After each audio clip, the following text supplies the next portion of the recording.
I love people. I've been asked if I ever go around in disguise. Never. I think disguise is corny. If you've earned a position, be proud of it.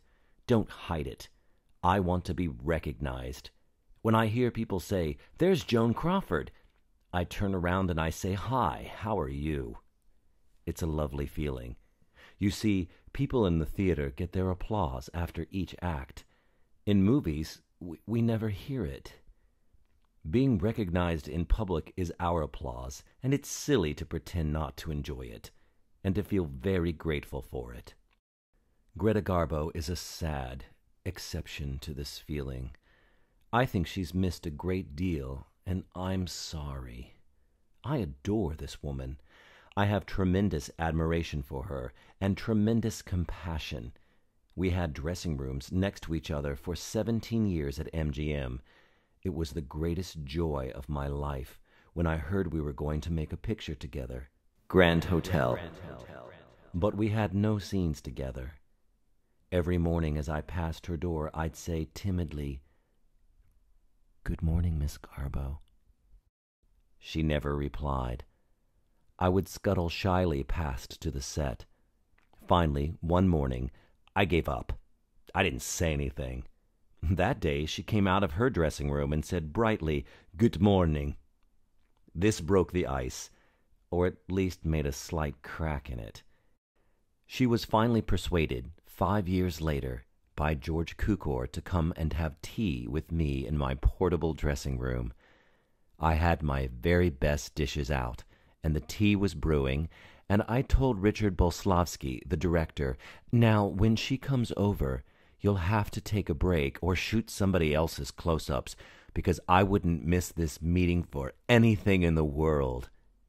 She came in, very timidly, and looked around. It happened that I had the only dressing room with a John. So my opening remark to this magical person was, "I have a John, do you?"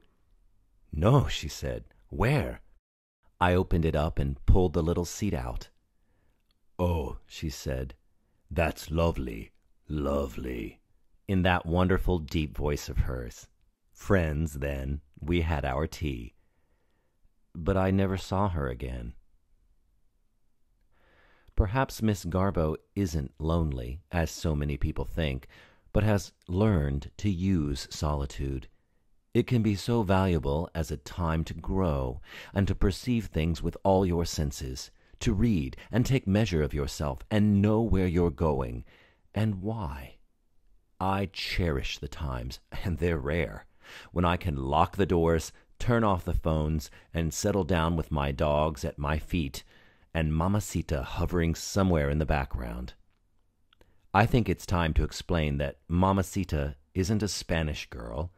She's a German lady who raised 9 children and has many grandchildren. I took a house in West Hampton 9 or 10 years ago, a place to take the children for the summer. I had no one to help me, and I didn't want to spend 2 months making beds and scrubbing bathrooms. I called a neighbor who put a maid on the phone. "I know someone for you," she said. She's never heard of a bucket and mop. "Handsies? Kneesies?" I replied. "Yep," she replied.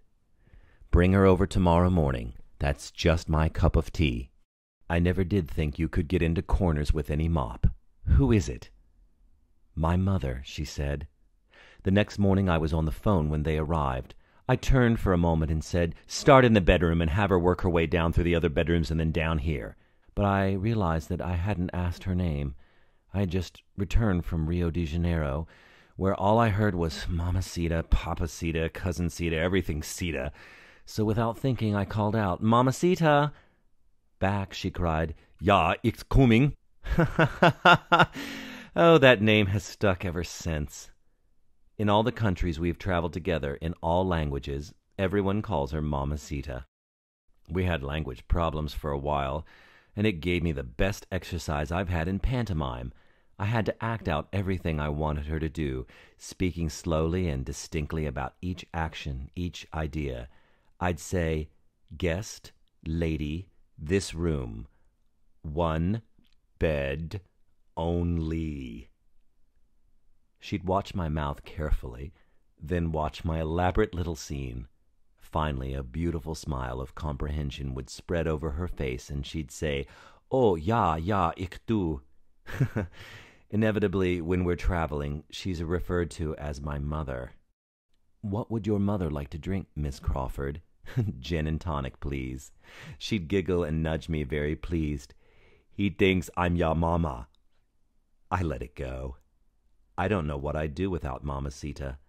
No new situation ever flusters her, and new situations turn up every day. People ask me if being a businesswoman conflicts with my acting, or vice versa. Not at all. One helps the other. The one has prepared me for the other, and both are preparing me for something else. What it is, I don't know. But if I learn from that past experience, then I'm going to be ready. Maybe there's a completely different career coming up, though I wouldn't dream of giving up the old ones entirely. I'll soon make my 86th film, and I'm just as excited about it as I was for my first or my 10th. I was given faith in God, a strong, healthy body, and drive, and they all work together. Bill Haynes describes me as a many-faceted human being.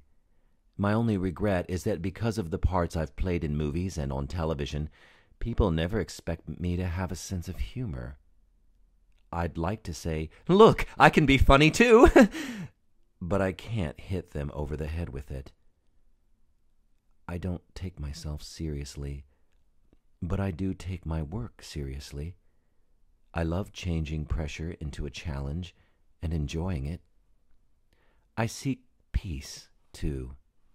I'll never sit back and vegetate, but I cherish peace of mind.